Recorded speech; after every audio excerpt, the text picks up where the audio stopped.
Is Meghan about to cut all ties with her father? The Duchess of Sussex hasn't spoken to Thomas Markle since that bombshell interview where he gave up details of private conversations with Prince Harry, and now courtiers are at a loss over how to handle him.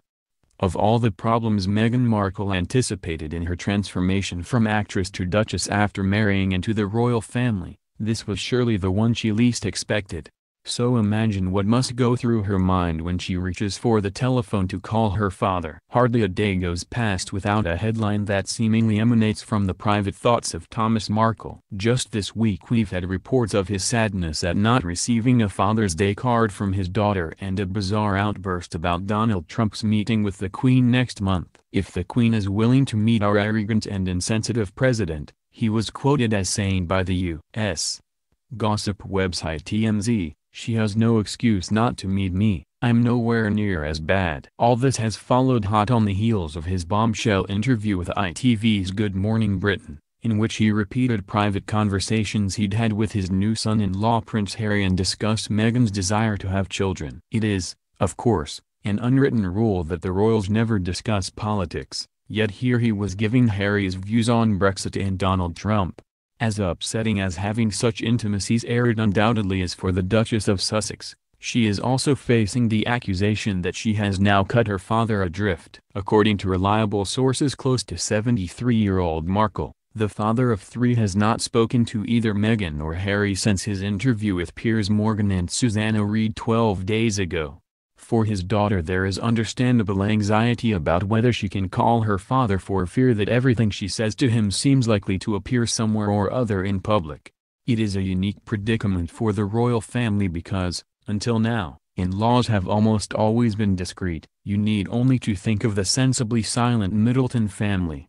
But discretion seems to be something that Thomas Markle either doesn't understand or chooses not to understand. What an absurd, tawdry and decidedly unroyal mess the Markle affair has become. From the moment he announced he was pulling out of the wedding just days before he was due to walk his daughter down the aisle at St. George's Chapel, Windsor, the unworldly Thomas Markle has run rings round the so-called sophisticates of Buckingham Palace. To begin with, there was nothing but sympathy for the retired Hollywood lighting director in his brutally honest explanation that after his collaboration with the paparazzi over staged photographs his presence at the wedding would be a distraction.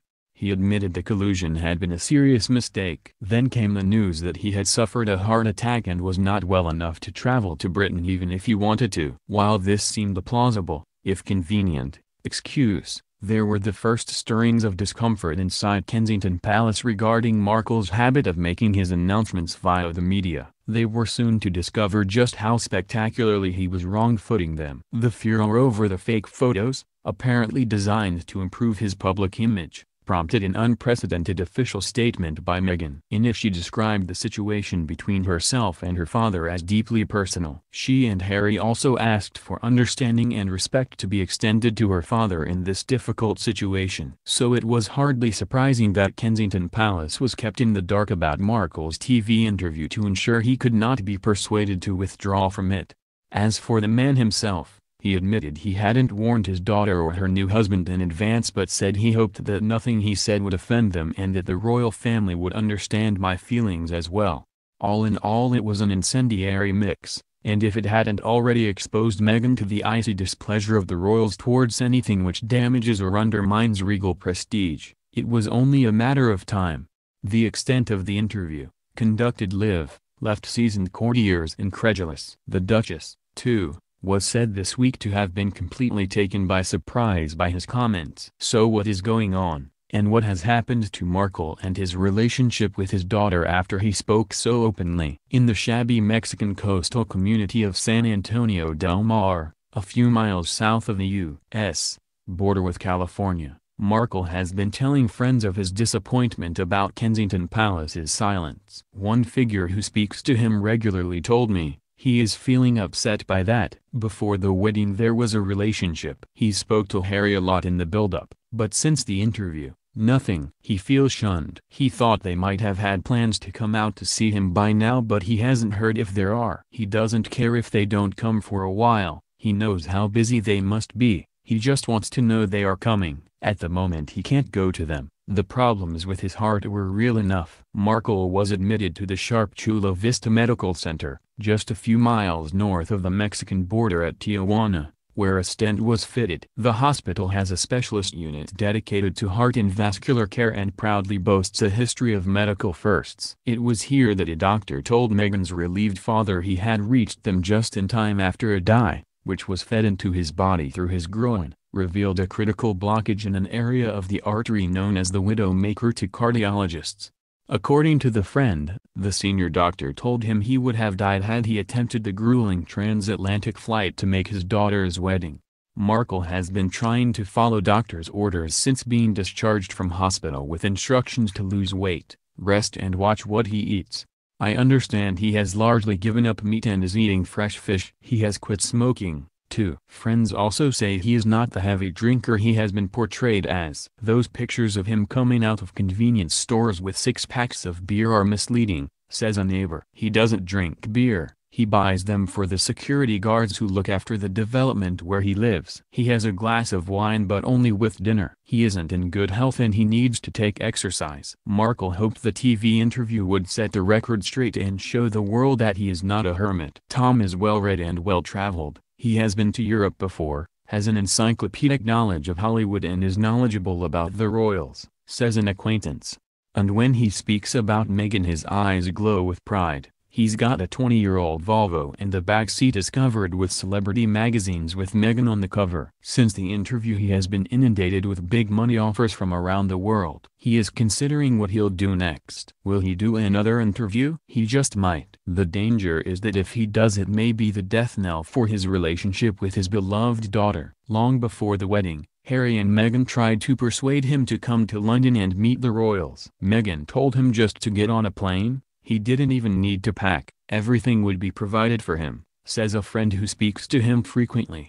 He said he felt he would just get in the way and he would come nearer the time. Meghan arranged for suits to be made under a false name by a Beverly Hills tailor and shoes had been ordered from luxury English shoe manufacturer, Crockett & Jones. He told me he had written his father of the bride's speech in good time. Markle also told friends that Prince Harry offered to arrange for an official from the British Embassy to be a liaison figure for him, an offer he had declined.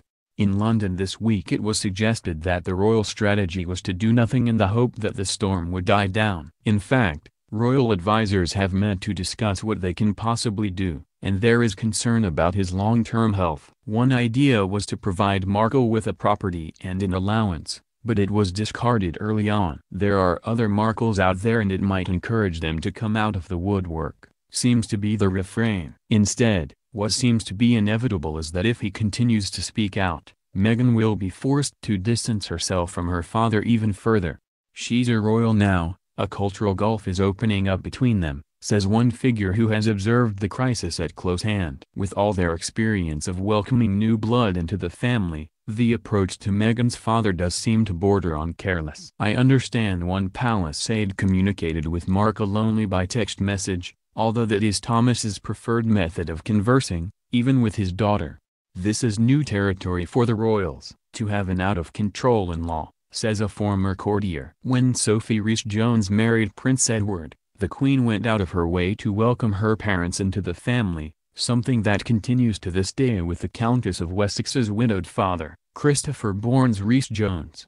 The same can be said, up to a point, with the Duchess of Cambridge's parents, Michael and Carol Middleton. The idea behind royal thinking can be gauged from a remark Prince Philip once made. It is much safer to unburden yourself to a member of the family rather than to just a friend, he declared. You see, you are never quite sure. A small indiscretion can lead to all sorts of difficulties. The question is, why wasn't more effort made with Tom Markle? Clearly distance, the 7-hour time difference and Markle's stubborn refusal to accept help have been big contributory factors. He's actually not as short of money as has been suggested, says one Markle source in Mexico. He has a decent pension because the studios where he worked are unionized and he did long service. Plus he doesn't have any hobbies. Certainly not expensive ones. While Markle remains offline with his daughter, his relationship with website TMZ flourishes. They report his views uncut, says a friend, that's why he goes to them. As for royal sensitivities about his comments, his friend says,